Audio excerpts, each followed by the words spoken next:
Hey everybody, my name is Rob Woodbridge from Untethered.tv. What you're about to see here is a short clip of a much longer episode. It can be found on Untethered.tv. So if you really are interested in this, go to Untethered.tv, do a search for this title, and you'll find it there. But enjoy this short clip.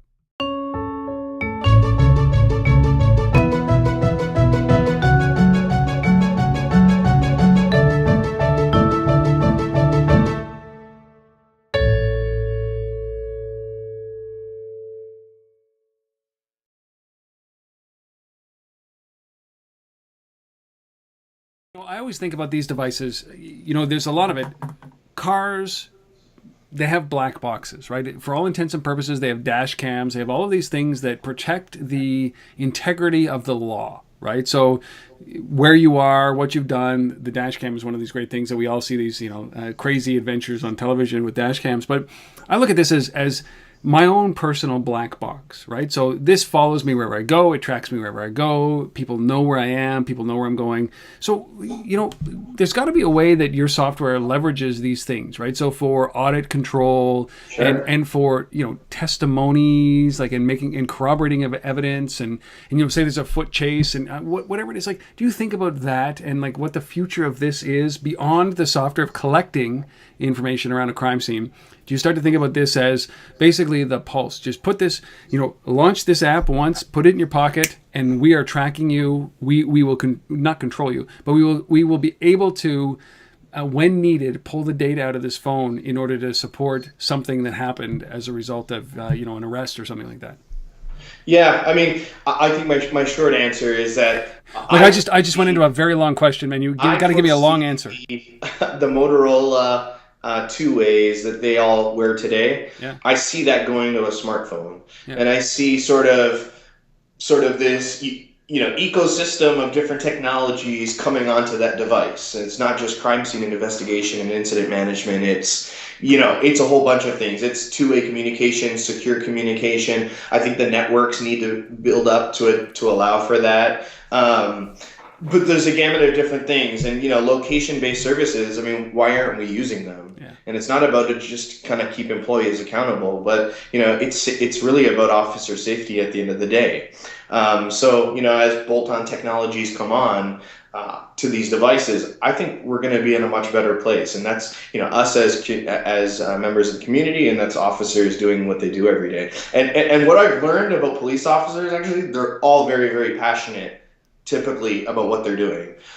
So the notion of them having access to a smartphone, well, they're going to use their own smartphone if you don't issue one out of the agency or the department. So, it's going to be one of those things that I think we need to bring some policy and compliance and just understand and come to the reality that, these devices are just needed to make these folks more effective. We're just going to have to figure out how to pay for them and do it securely. Yeah, and that's always, we can see the benefits clearly we can see the benefits.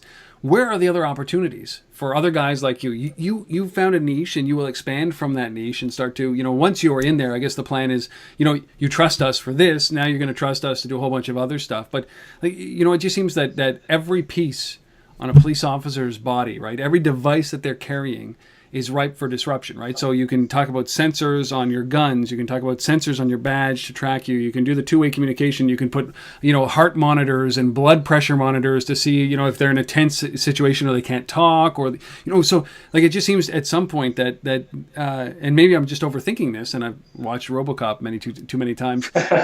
But there's got to be there's opportunity for everywhere in the police department to assist with these devices, isn't there? Like even like I think of a Google Glass on side of on a cop, right, or a watch or something.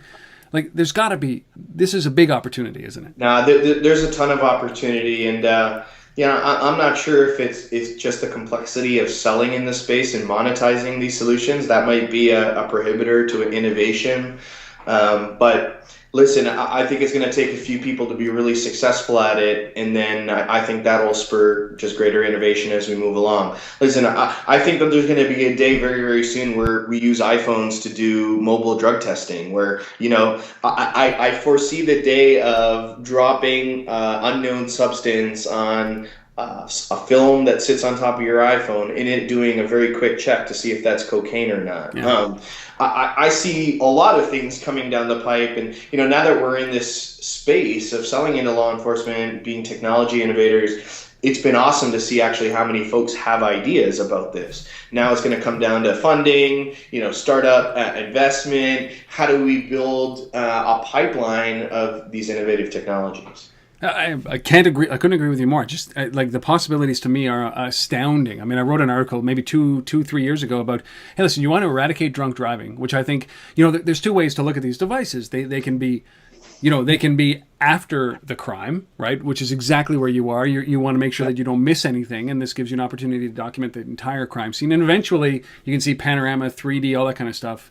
But there's also preventative crime measures, right, that these devices have. I said, look, when this eventually is smart enough to pick up my wallet, my car keys, and everything like that, is that, and know where I am pervasively, and it's connected to my payment methods and all that kind of stuff that everybody's promising, whether it comes true or not.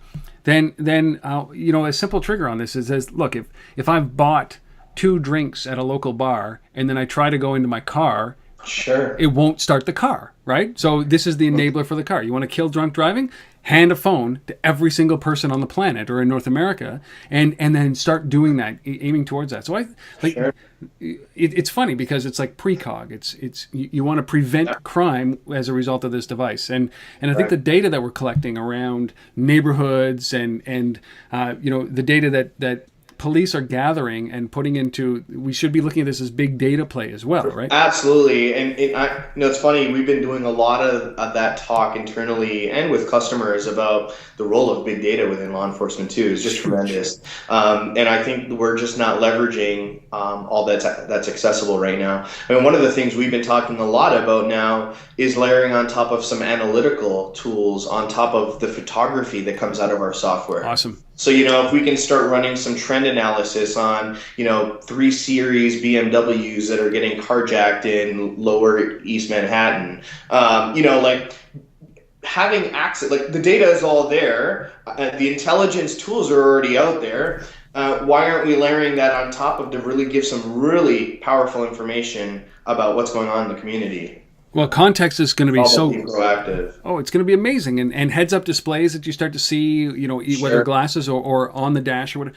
And that's what gets me very excited here is that you don't need a robot to be a cop. You just need to be able to enable this.